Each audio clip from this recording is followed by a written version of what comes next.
O mercado campineiro completa 70 anos hoje e a gente preparou uma reportagem especial. Câmara aprova em primeira discussão projetos do Executivo que tratam de estudo de impacto de vizinhança e também de doação de área ao DEINTER 2. Proposta apresentada na Câmara Municipal visa ampliar a divulgação sobre a possibilidade de doar parte do imposto de renda para o Fundo Municipal da Criança e do Adolescente e também o Fundo Municipal da Pessoa Idosa.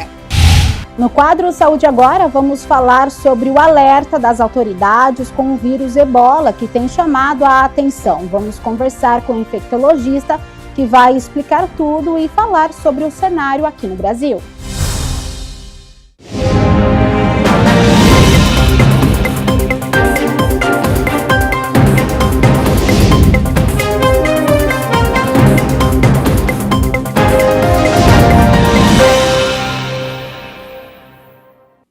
Olá, boa tarde. Começa agora o Jornal Câmara Notícia, nesta quinta-feira, 21 de maio de 2026. Muito obrigado pela sua companhia, pela sua audiência e participe. Vamos conversar. Mande a sua mensagem para o número do nosso WhatsApp. 19 é o nosso DDD. Para você que é de Campinas e região, já sabe, né? Pode ir direto, o número aparece aqui embaixo da sua tela. É o 978293776, ou você tem a opção de enviar o seu elogio, uma crítica construtiva, o que você quer assistir aqui no nosso telejornal, Câmara Notícia, apontando a câmera do seu celular para o QR Code. A gente abre a edição de hoje com as notícias da metrópole. O Maio Furta Cor nasceu em 2020 para coletivizar a luta pelo direito à saúde mental das mães. Aqui em Campinas, uma ONG realiza diversas ações sobre este tema. Quando ficou grávida, Celina descobriu que a maternidade podia ser diferente do que esperava. Em vez de só alegria, vieram dúvidas, medo e um cansaço que ninguém falava. Foi aí que ela decidiu lutar, não só por ela, mas por todas as mães que sofrem em silêncio. O que começou como desabafo virou mobilização pelo direito à saúde mental materna. Comecei a fazer especificamente terapia com orientação com mães, com pais, alguns, né, os que se interessam. E a partir do momento em que eu comecei a perceber que não era só estudar o desenvolvimento infantil, né, como especialista em desenvolvimento infantil, eu ia muito para esse foco. O Maio Furta Cor surgiu na minha vida assim, pelo Instagram, e eu já entrei em contato e já comecei a trabalhar com elas já desde 2020, porque justamente eu comecei a perceber que não era só o desenvolvimento infantil que a gente tinha que olhar para essa mãe, né? O que essa mãe estava vivendo, a rede de apoio que ela estava tendo ou não. O nome Maio Furta Cor tem explicação. Maio porque maio é o mês das mães, né? E Furta Cor porque a cor, Furta Cor, é justamente uma cor que, dependendo da iluminação, dependendo do local onde você está, dependendo de onde você se encontra, ela fica um pouco mais verde, um pouco mais roxa, ela furta a cor do entorno, né? Então, a maternidade é a mesma coisa, dependendo do entorno, dependendo do ambiente que você vive, você tem uma maternidade mais leve, uma maternidade mais pesada, uma maternidade adoecida, uma maternidade saudável, dependendo do ambiente em que você se encontra dentro da maternidade, e não é uma questão individual. Bom, pessoal, e olha só, esse banner aqui passa várias ideias, reflete exatamente aquilo que a ONG quer mostrar para todo mundo. Olha só, saúde mental materna importa. Também uma outra frase bem interessante, assuma essa causa você também. Olha essa que bacana, só é possível mudar o mundo cuidando de quem cuida de todo mundo. Ou seja, falando exatamente sobre a saúde mental das mães. O movimento Maio Furta Cor é um movimento que começou em 2020 com duas mães, Nicole Amorim e Patrícia Piper, uma psicóloga e uma psiquiatra, e hoje cresceu de tal forma que já é uma ONG. A gente virou ONG recentemente, é um movimento que luta por políticas públicas, por saúde mental materna, por tudo que envolve o maternar, né? Então, por um maternar mais saudável emocionalmente, mais coletivo, mais leve, que tem efetivamente políticas que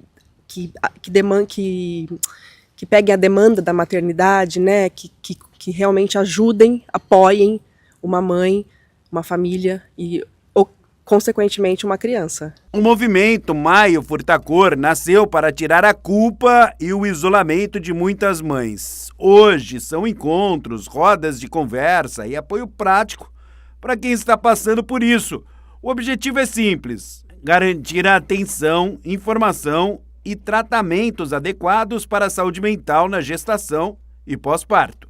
Hoje a gente é uma ONG e é um trabalho voluntário, né? A gente não recebe por ele, financeiramente falando, mas a gente é uma causa nossa. Então a gente realmente vai atrás, luta, a gente dá palestras, a gente capacita profissionais, né? São várias ações. São várias ações, especificamente durante o mês de maio até então. Agora, como ONG, vai ser durante o ano inteiro. Bom, para a gente concluir a reportagem, já faz alguns anos em Campinas que sempre é realizado um evento, né? Pelo menos uma vez por ano, e esse vai ser no Taquaral agora, no fim de maio.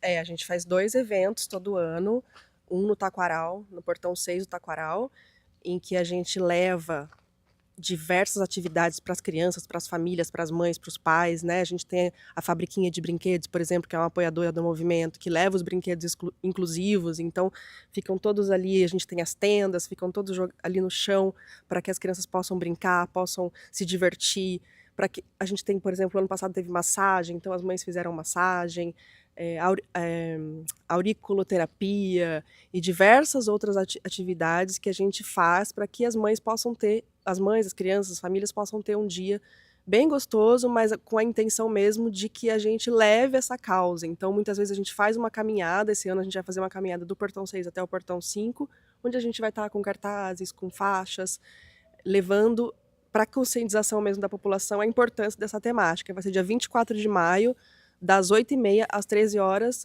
no Portão 6 do Taquaral. E no dia 30 de maio, a gente também tem um evento que a gente faz todo ano. Esse ano vai ser o 4º Simpósio de Saúde Mental Materna, que vai ser no Teatro Bento Quirino, dia 30 de maio, das 9 às 14. Boa, todo mundo convidado, é de graça, não paga nada. Não paga nada, são eventos gratuitos, sempre para que a população realmente possa entender a importância dessa demanda e dessa temática. E olha só, ontem aconteceu a abertura da oficina anual do programa Mais Médicos para o Brasil. O evento reuniu médicos do programa, supervisores, tutores, gestores municipais de saúde para debater o enfrentamento da sífilis, doença que registra crescimento contínuo aqui no Brasil e em todo o mundo. O encontro foi realizado na Faculdade Anhanguera, no Taquaral, e o prefeito Dário Saad esteve presente. Esse programa é um programa muito importante, são quase 100 médicos atuando aí diretamente no atendimento e também ajudando a melhorar a qualidade do atendimento à saúde lá na ponta, lá nas unidades básicas de saúde, nos nossos centros de saúde. Então é um programa importante e hoje nós temos aí uma oficina que é uma discussão sobre uma doença que é muito antiga, mas infelizmente tem aumentado nos últimos anos, que é a sífilis. Então hoje a oficina do programa Mais Médicos vai falar sobre sífilis, vai discutir, debater como enfrentar, como reduzir e como tratar adequadamente os casos de sífilis aqui na região de Campinas. E olha só, a oficina Locomover da Casa da Criança Paralítica de Campinas é finalista da 13ª edição do Prêmio Fundação Banco do Brasil de Tecnologia Social. Este prêmio reconhece soluções com maior potencial de transformação social e reaplicação em diferentes territórios. A iniciativa se destacou pelos critérios de sistematização, efetividade, envolvimento comunitário e inovação social, evidenciando o impacto e a relevância do trabalho realizado por toda a equipe. E agora acontece uma votação popular que vai compor a nota final de cada instituição. Para votar, acesse o QR Code que está aqui na sua tela. E olha só, em tempos de compras rápidas e relações cada vez mais distantes, um lugar no centro de Campinas resiste ao tempo, apostando justamente no contrário: proximidade, tradição, memória afetiva. O Mercado Campineiro, conhecido como Mercadinho da Barão, completa 70 anos. E quem passa por lá encontra muito mais do que produtos nas bancas.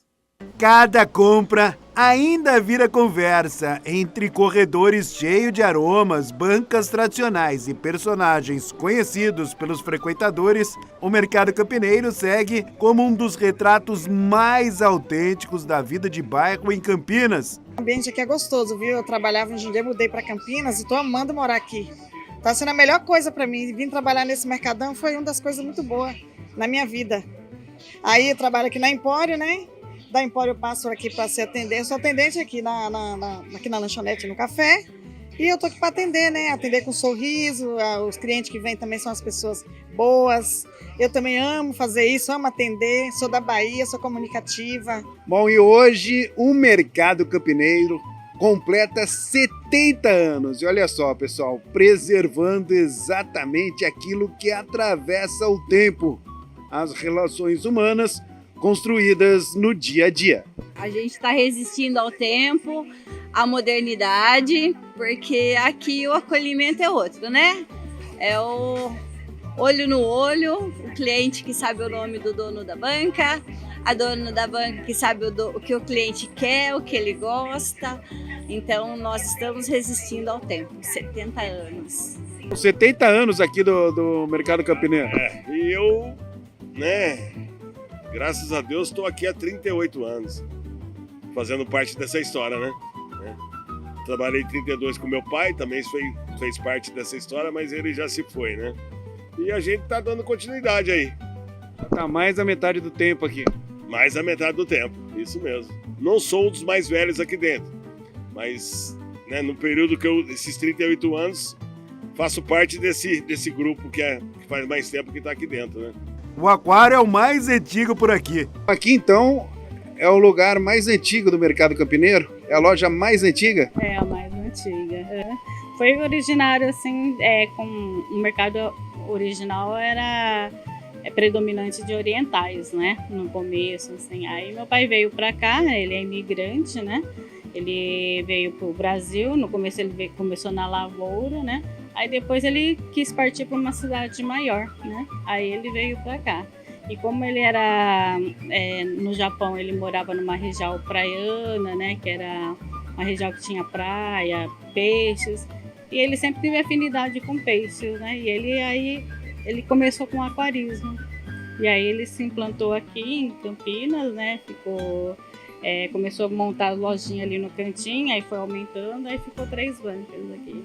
E pouca gente sabe que até o terreno onde o mercadinho está instalado carrega parte da história da cidade. A área foi doada pela família da baronesa Geraldo de Rezende à Santa Casa de Misericórdia de Campinas. Esse terreno foi doado em 1954, começou a construção, e dia 21 de maio de 1956 foi a inauguração. Realmente, o terreno foi doado pela baronesa com a intenção de, por 99 anos, ser um mercado. Então, nós estamos aqui na luta, né, contra o tempo, contra a modernidade, mas de coração muito quente, recebendo todos os clientes. 70 anos depois da inauguração, o Mercado Campineiro continua sendo mais do que um espaço de comércio. É um lugar de encontros e muita história. Eu acho que as coisas são mais limpas, mais organizadas, né? Eu acho que, sei lá, eu fiquei amiga das pessoas aqui.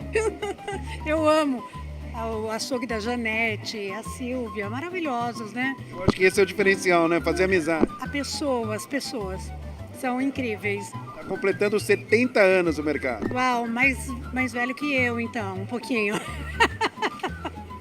Parabéns para ele. Para nós.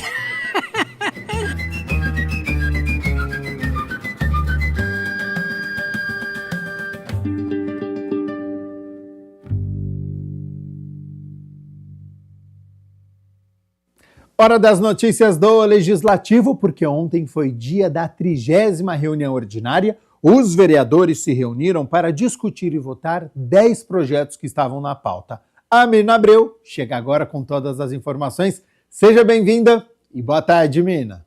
Boa tarde, Gabriel. Boa tarde a você que nos assiste. Na noite desta quarta-feira, entre os 10 projetos que estavam na pauta, os vereadores aprovaram 2 de autoria do Executivo. Trata de alteração na lei de 2023 que doou uma área que fica entre a Vila Pompeia e Cidade de Jardim para a mudança do prazo para a construção da sede do DEINTER 2 em Campinas. O líder de governo na Câmara detalhou a importância desta mudança. Essa área já havia sido destinada para o governo do Estado de São Paulo para essa sede da Polícia Civil DEINTER 2. Mas como nós estamos chegando quase no limite do prazo, houve por bem fazer uma alteração, a retirada desses 5 anos, para que o Estado de São Paulo, para a Polícia Civil, para que ela não perdesse esse terreno, para que ela pudesse realizar essas obras num tempo hábil, né, e que esse terreno ele fosse destinado, desafetado e designado e utilizado, sim, pelo governo do Estado. Lembrando que, caso a finalidade da doação seja descumprida, o imóvel deverá retornar ao patrimônio municipal.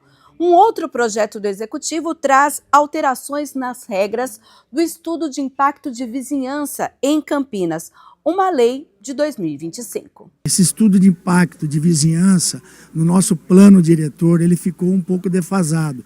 Houve por bem, diante de algumas análises, que eles impactavam em algumas moradias de interesse misto. Por exemplo, né, você ter empreendimentos de cunho habitacional associado a comércio e serviço. Isso estava sendo, de uma certa maneira, travado. Então, houve por bem uma nova redação, uma alteração nesse projeto de lei complementar de 2025, né, para que a gente pudesse, agora no momento mais atual, dar mais celeridade, dar oportunidade para aqueles empreendedores que querem fazer novos empreendimentos, ou algumas regularizações, ou talvez também algumas outras alterações, algumas reformas.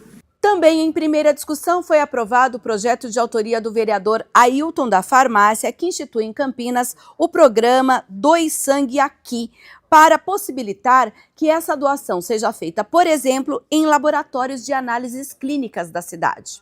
E que a nossa cidade hoje só tem 3 pontos de coleta de sangue. E é muito pouco para uma cidade tão grande como Campinas.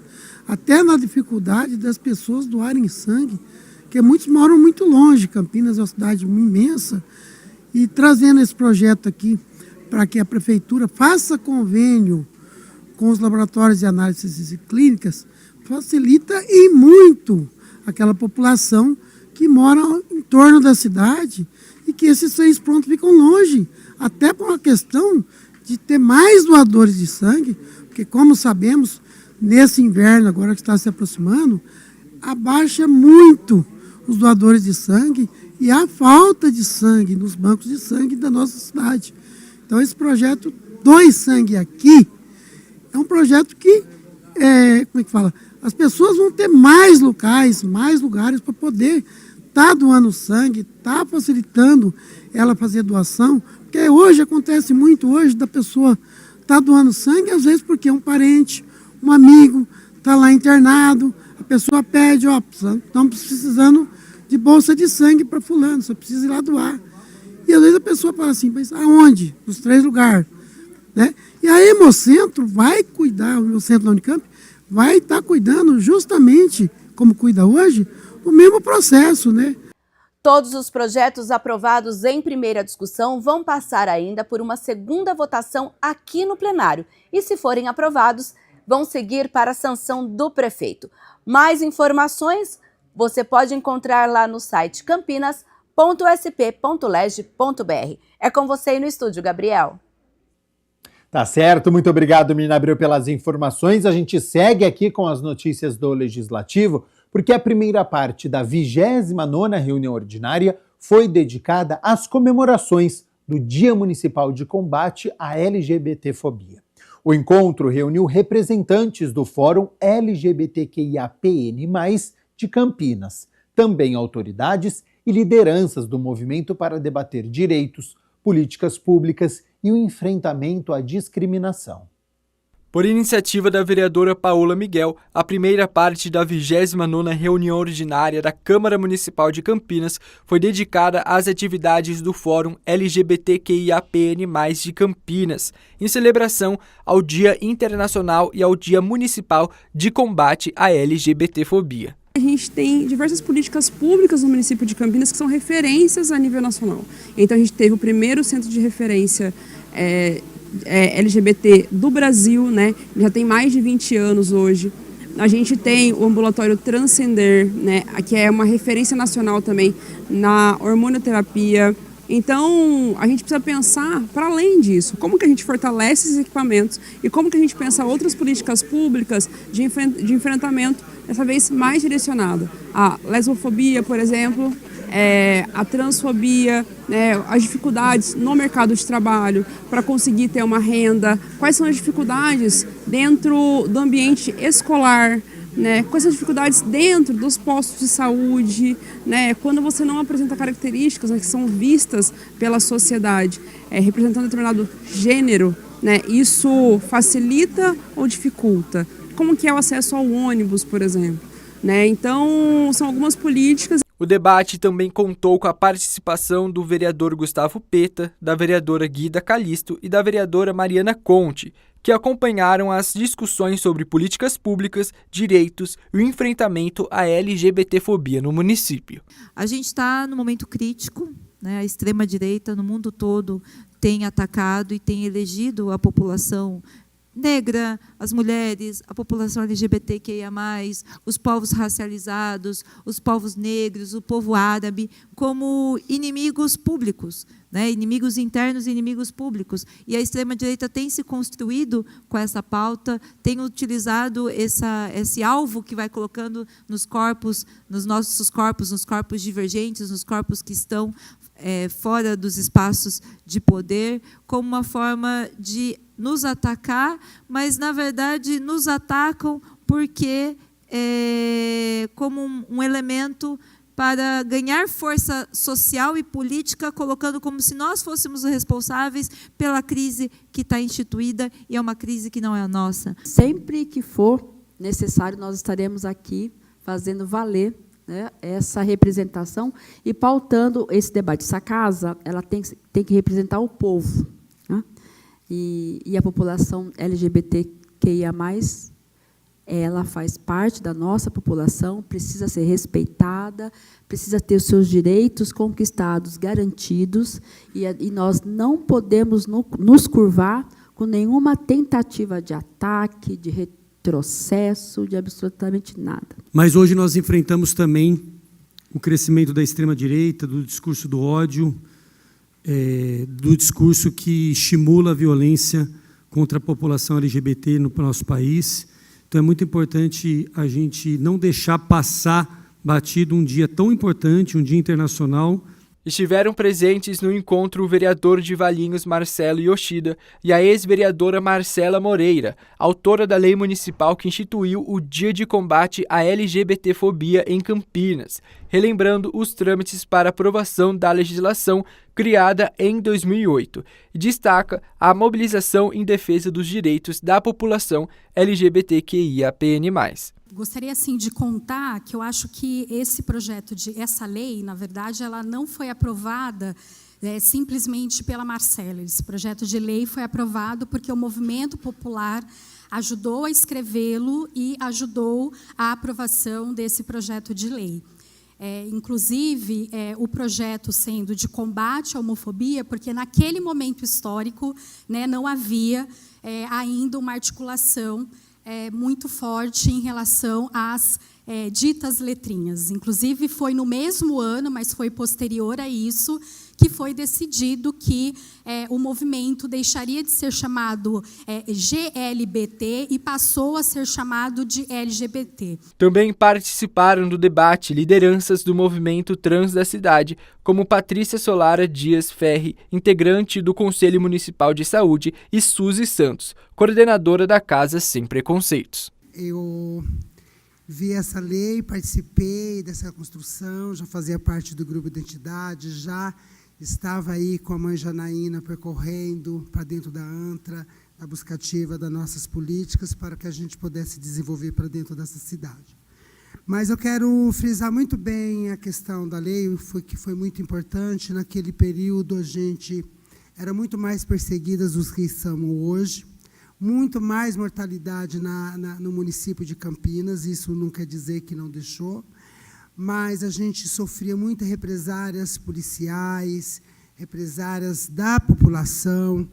Então, foi muito importante construir, junto com a Marcela, e trazer essa lei. Projeto de lei prevê a entrega de medicamentos do SUS, o Sistema Único de Saúde, nas residências de pacientes com mobilidade reduzida. Campinas poderá ter entrega domiciliar de medicamentos para pessoas com mobilidade reduzida. Esta é a proposta do projeto de lei do vereador Benê Lima, que pretende ampliar o acesso aos medicamentos de uso contínuo, que hoje são retirados nas farmácias que ficam nas unidades básicas de saúde, contribuindo para a continuidade dos tratamentos médicos. A nossa ideia é atender as pessoas mais vulneráveis da cidade de Campinas, especialmente os usuários do SUS, né, óbvio. O foco é pessoas que têm a mobilidade reduzida, pessoas que têm uso de medicamento contínuo, como quem tem câncer, quem teve algum tipo de AVC, quem faz uso de algum medicamento contínuo e é usuário do SUS. Muitas pessoas não têm como ir à farmácia, não tem como se locomover todos os meses.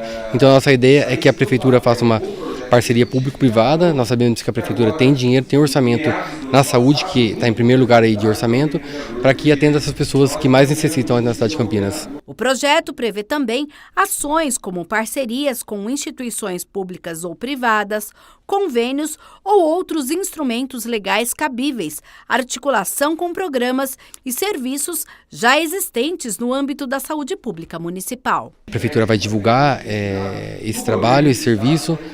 Quando a pessoa for numa consulta médica, o médico já detectar que é uma pessoa de baixa vulnerabilidade, ele já vai oferecer esse serviço para o paciente e assim a prefeitura vai entregar esse medicamento na casa dessa pessoa que necessita aí do serviço. Nós sabemos, na verdade, nós não temos esse número exato, quem tem essa dificuldade de locomoção, mas não precisa nem ser um gênio da lâmpada para saber que muitas pessoas em Campinas necessitam desse serviço, pessoas idosas, pessoas que têm alguma comorbidade, e é por isso que esse projeto de lei foi implementado aqui na cidade de Campinas. Destinar parte do imposto de renda para projetos sociais do município é uma possibilidade prevista em lei, mas que ainda é pouco conhecida pela população. Então, uma indicação protocolada aqui na Câmara de Campinas quer ampliar este acesso à informação. A proposta da vereadora Débora Palermo solicita a implantação de uma campanha permanente de conscientização sobre a destinação do imposto aos fundos municipais da criança e do adolescente e também da pessoa idosa. Entre as medidas sugeridas estão mensagens informativas nas contas de água e esgoto, nos carnês de tributos municipais, nos canais oficiais da Prefeitura e em campanhas institucionais. Os fundos municipais da criança e do adolescente e também da pessoa idosa são geridos pelos conselhos municipais, que funcionam aqui na Casa dos Conselhos, em Campinas. Essa proposta na Câmara Municipal visa justamente ampliar a divulgação sobre a possibilidade de destinar parte do imposto de renda para fortalecer ações sociais aqui no município. Essa indicação é para reforçar junto ao poder público, para divulgar nas contas d'água a campanha do fundo da criança e do fundo do idoso, que as pessoas podem destinar parte do imposto de renda, né, até 1% da pessoa jurídica e até 6% da pessoa física, sem que isso custe nada a mais para o munícipe e para o contribuinte. Então essa campanha ajuda na divulgação, porque muitas pessoas, a maioria das pessoas não sabem que esse dinheiro pode ficar no nosso município, não vai para o governo federal e ele é investido em projetos em serviços que atendem crianças e idosos. Segundo a justificativa da indicação, a destinação não representa aumentos de impostos para o contribuinte. Porque é simples fazer a destinação, mas como as pessoas não sabem e também ficam inseguras de fazer o trâmite na declaração, deixam de contribuir. E nós precisamos, principalmente agora depois da reforma tributária, que o município vai perder muita receita, nós precisamos redobrar o nosso pedido, né, para esses fundos, para que não falte para as nossas crianças nem para os nossos idosos. A vereadora ressalta que o mecanismo permite que parte do valor devido seja direcionada diretamente para ações sociais desenvolvidas no município. É isso aí, quem não fez ainda, procure saber como é que faz, é simples, é super tranquilo, não custa nada a mais e esse dinheiro vai ficar aqui para atender nossas crianças, nossos idosos, não fechar serviços, né? Porque a minha preocupação mesmo é essa, sabe? De serviços serem encerrados por falta de recursos financeiros. Sendo que Campinas tem um potencial de 176 milhões de captação e nós captamos no último ano só 3 milhões. Então, ainda está muito aquém daquilo que a gente conseguiria para manter esses serviços. Por iniciativa do vereador Nelson Osseri, a Câmara Municipal de Campinas concedeu o diploma Mérito Jurídico Elvino Silva Filho e também título de cidadão campineiro. Confira como foi. Em reunião solene no plenário da Câmara Municipal, por iniciativa do vereador Nelson Osseri, foram entregues 3 honrarias. O parlamentar abriu a reunião elogiando os homenageados. É com grande alegria que estamos nos reunindo hoje para celebrar e reconhecer as valiosas contribuições de pessoas que, com o seu trabalho, dedicação e amor por nossa cidade, ajudaram a construir e moldar o município em que vivemos. Em uma sociedade que muitas vezes se esquece, né, de valorizar aqueles que com as suas ações fazem a diferença no nosso dia a dia, hoje temos a oportunidade de reverter isso, de olhar nos olhos das pessoas que se destacaram em suas áreas e agradecer por tudo o que fizeram pela nossa comunidade. Antônio Carlos Bussabi recebeu o título de cidadão campineiro. Nasceu em São Paulo. Aos 18 anos ingressou no Exército Brasileiro, servindo em Brasília, onde se destacou no patrulhamento do Palácio do Planalto. Posteriormente ingressou na Guarda Civil do Estado de São Paulo e depois na Polícia Civil, onde atuou por 27 anos. Felipe Lila também recebeu o título de cidadão campineiro. Nasceu em São Luís do Maranhão. Na infância, nos anos 90, adorava desenhar. De 2001 a 2003, participou de algumas exposições coletivas na Academia Campinense de Letras, Clube Concórdia e Clube Cultura. Uma das obras no livro A Voz da Inspiração Terceiro, Casa do Poeta de Campinas. Na Prefeitura de Campinas, em 2022, fez mapas ilustrados para a Prefeitura, criação de 5 artes, região central com as 7 Maravilhas, APA Campinas, Sousas, Joaquim Egídio e Barão Geraldo. E, por fim, o vereador Nelson Osseri entregou o diploma Mérito Jurídico Elvino Silva Filho para Rafael Agostinelli Mendes. O homenageado exerceu o papel de destaque no âmbito da Ordem dos Advogados do Brasil, presidindo a Comissão de Direito Tributário da OAB Campinas, nos biênios 2013-2015 e 2016-2018, período em que promoveu importantes debates, eventos e iniciativas voltadas ao estudo e à difusão do direito tributário. Encerro esta sessão aqui solene com o coração cheio de gratidão, né, e respeito por todos esses que foram homenageados e também todo o exemplo, toda a dedicação e o compromisso de cada um, né, e que continuem inspirando nossa cidade, a nossa população. E assim agradeço o meu muito obrigado pela presença de todos e que Deus abençoe Campinas e todas as famílias. A doença ebola acendeu alerta entre as autoridades após casos na República Democrática do Congo e também em Uganda, como uma emergência de saúde pública. Vamos entender então como é que está o cenário no Brasil no nosso quadro Saúde Agora.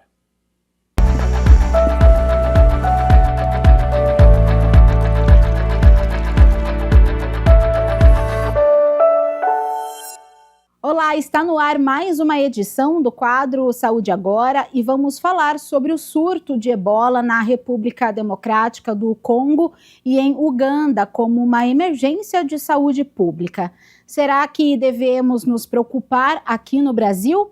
Sobre esse tema, convidamos o doutor Alessandro Pascoaloto, ele que é médico e infectologista, coordenador científico da Sociedade Brasileira de Infectologia e chefia o Serviço de Infectologia da Santa Casa de Porto Alegre. Ele já está conectado aqui com a gente. Seja muito bem-vindo, doutor.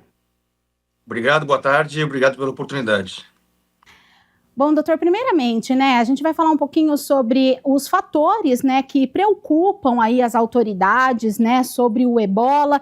Queria, então, começar sobre essa questão desse surto, que tem alertado aí as autoridades e preocupando também aqui no Brasil, Surto de infecção por ebola não é algo novo no mundo, Já tem muitos surtos relatados, de tempos em tempos, isso foge ao controle e o que a gente vê agora é um grande número de pessoas que adoeceram e muitas que morreram por essa infecção.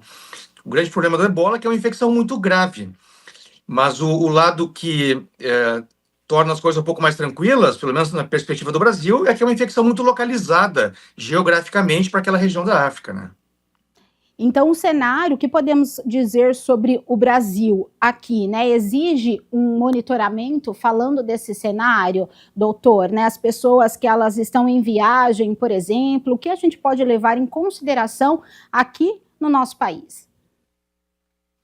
O ebola, ele não se transmite tão facilmente como a Covid se transmitia, por exemplo, porque ele não vai por via respiratória, não vai por via aérea. Então, para pegar a infecção pelo ebola, tem que entrar em contato com o doente, mas não só na pele, com as secreções do doente, com o sangue, com a urina, com algum material que possa carrear esse vírus. Então, as pessoas que pegam o ebola são aquelas que chegam de modo muito próximo com as secreções de um doente. Então, é um familiar, é um profissional de saúde, é alguém que cuida do cadáver da pessoa que morreu dessa doença. Então, é uma doença que se transmite com menos eficiência do que a Covid. E ela vai passando, então, localmente para essas pessoas todas. O problema que eu vejo do ebola é que as manifestações clínicas dessa doença são muito pouco específicas. Então, começa com uma febre, uma dor no corpo, uma dor de barriga, uma dor de cabeça, e isso é comum a muitas doenças, E mais tarde tem uma fase que se chama de úmida, que é uma fase quando tem muita diarreia, dor abdominal, vômitos. E aí fica mais fácil de pensar em ebola, mas o fato é qualquer pessoa que veio dessa região e que esteja doente, especialmente com febre, ela é potencialmente uma pessoa que possa ter doença. Mas é fácil de conter. Essa pessoa fica isolada e a doença não passa, E não existe um tratamento, porque não tem vacina, doutor Alessandro, para que se faça esse controle também vacinal, pode-se dizer de cura sobre essa doença? Existem medidas de prevenção e de tratamento, mas para um tipo específico do ebola, que curiosamente não é o tipo que está acontecendo agora como causadora de surto no Congo e em Uganda. Então, o que tem de diferente é que é um surto que não é causado pelo subtipo Zaire, lá, que era o tipo que eles tinham que fazer, digamos, contra essa infecção. Mas mesmo quando se trata, tem que tratar muito rápido, tipo com 1, 2, 3 dias de doença. E nesse período, a pessoa tem sintomas que são muito comuns a outras doenças. Então, não é fácil. Por isso, o alerta da OMS, porque é uma doença que mata muita gente. Quando eu falo muita gente, mata quase metade das pessoas que pegam a doença. Então, mata muita gente e é difícil de reconhecer.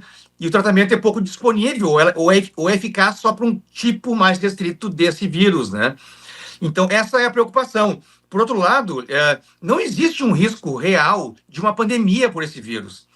Se a gente pegar quantos casos já tiveram nos Estados Unidos, por exemplo, eu acho que são 4 ou 6 casos, 1 caso na Itália, 1 ou 2 no Reino Unido, é tudo muito pingado, assim, gente que viajou e caiu naquele país ou de lá se infectou. Então, uma vez identificado, o paciente é isolado, acabou a transmissão da doença. Então, reforçando, é uma doença de preocupação, mas é uma doença que não tem o potencial, como o Covid tinha, de se espalhar pelo mundo. Tá certo, doutor, mas assim, diante, né, desse cenário, falando sobre o tratamento e também do desafio desse diagnóstico, né, fica até complicado falar sobre essa propagação, né, porque se o diagnóstico, ele precoce, ele é um desafio, então precisa realmente desse monitoramento, né, eficaz, esse alerta, principalmente na questão também de saúde dos próprios médicos, né, as pessoas que estão lidando com esse paciente, com essa doença também, porque tem todo um manuseio diferenciado, todo um protocolo diferenciado diante desta doença? Sim, os médicos têm que tomar as devidas medidas de bloqueio, digamos assim, de roupa, luva, né, para não entrar em contato com as secreções do paciente. Os pacientes têm que ser rapidamente identificados, diagnosticados, e o teste é um teste que não é simples, não é disponível para, pelo menos aqui, né? Tem que se fazer um PCR para o vírus Ebola. Talvez tenham laboratórios no Brasil que disponham, mas não é um teste disponível na saúde pública, claro, até porque essa doença não existe aqui. E os pacientes têm que ser, então, efetivamente tratados uma vez diagnosticados, né? E acima de tudo, tem que haver um bloqueio, separando quem está doente e quem não está. Mas o que eu vi, pelo menos pela mídia, porque eu não visitei esse local, é que tem um número limitado de doentes, mas tem um número gigante de pessoas que adoeceram e outras tantas que morreram de causas parecidas e que ainda não foram investigadas. Ou seja, esse surto possivelmente é bem maior do que foi documentado, né? Mas ainda, reforço, isso não significa risco para o Brasil. Isso é um risco para eles que lá vivem, num país que tem muitos conflitos armados, que tem uma desestruturação do sistema de saúde. Então, acho que a OMS fez bem em alertar sobre a preocupação em relação a essa doença. Perfeito. Bom, falamos então sobre essa questão aqui no Brasil, que não há risco, então, né, de surto de uma pandemia aqui. Então, esse cenário a gente pode ficar, né, tranquilo quanto a isso.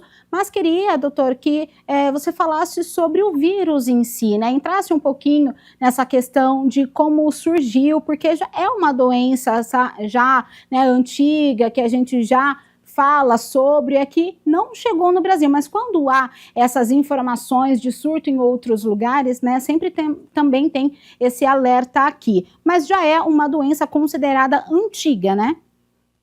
Ela é antiga porque, na verdade, assim, primeiro vem a doença, né? E aí mais tarde se identifica o agente que causa a doença, que é esse vírus. Tem que ter técnicas adequadas para identificar o vírus, né? Então o vírus é recente, mas a doença é bastante antiga. E o que parece é que ela chega nos humanos por morcegos. Então, por algum motivo, ou um morcego ou outro animal se infecta e ele transmite para os humanos. Que uma vez infectado, aí sim, de humano para humano é o grande mecanismo de transmissão. Vai passando para uma pessoa, para outra, até que se perceba, opa, tem muita gente adoecendo de uma doença grave que causa diarreia e mata, mas isso a gente pensa bem na África, quantas doenças causam diarreia e matam, né? Então, não é fácil de dizer, opa, isso é ebola, né? Então, tem que ter um teste que daí ele sim identifique e comece a se colocar números nessas doenças e se instale as medidas, como eu comentei, devidas para separar quem está doente e quem não está. Não é fácil, não é nada fácil, ainda mais em países pobres, né?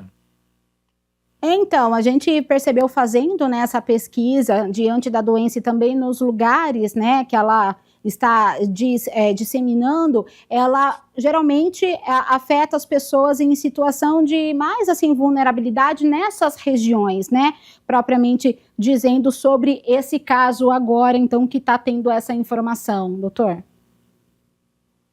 Esses são sempre os mais vulneráveis, que são os que se prejudicam, né? Em zonas de conflito, onde tem deslocamento de pessoas, onde tem fome, onde tem violência, onde o sistema de saúde está desestruturado.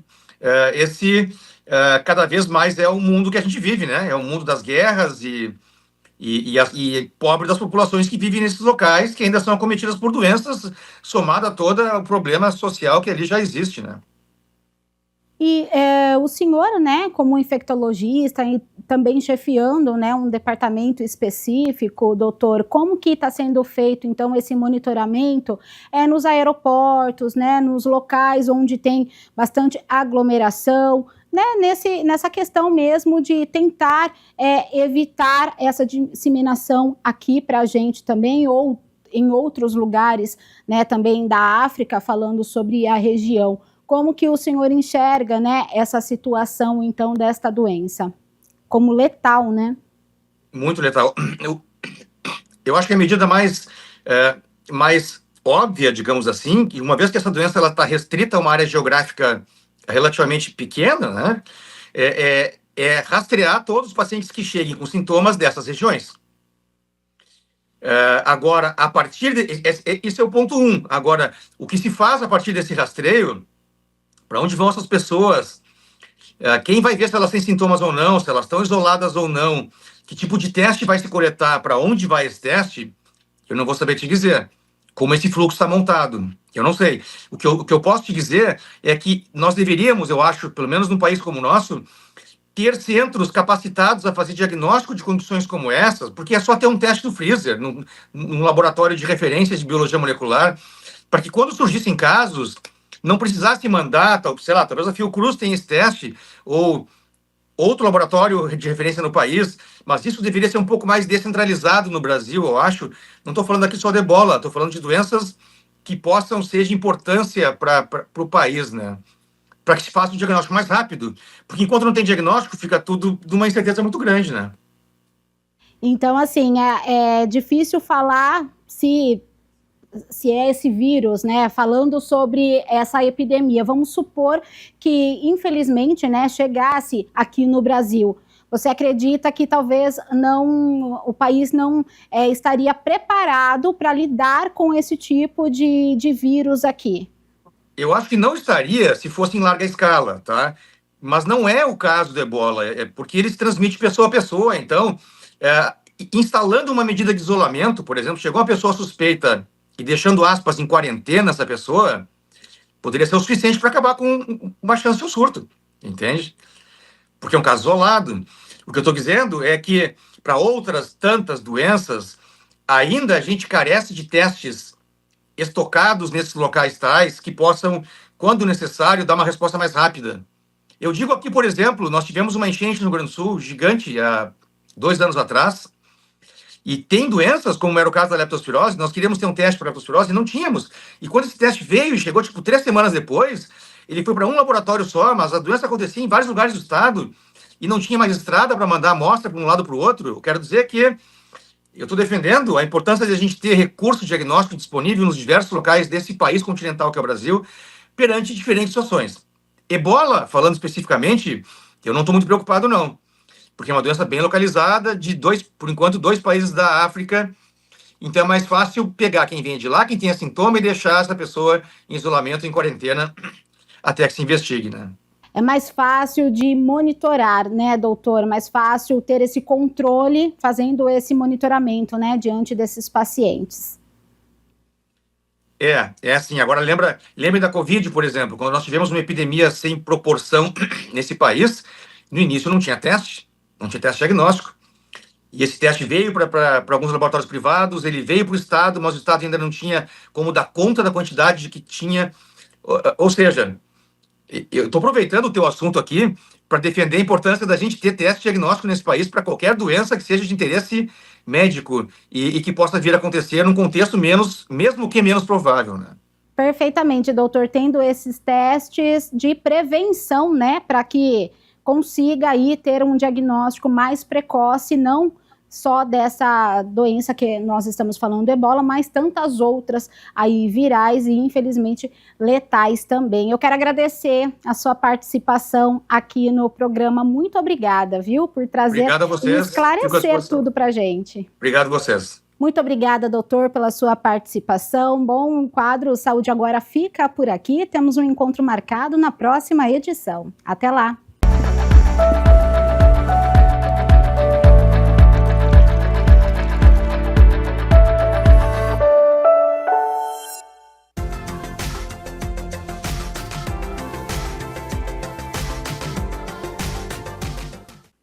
Hoje o sol apareceu entre muitas nuvens, não tem previsão de chuva para esta quinta-feira. Para amanhã, sexta, uma condição muito parecida, viu? O vento deixa a sensação térmica baixa e com isso o friozinho continua. Vamos às temperaturas, porque o tempo fica nublado nesta sexta-feira, com mínima de 15 graus e a máxima não passa dos 21 aqui na cidade de Campinas.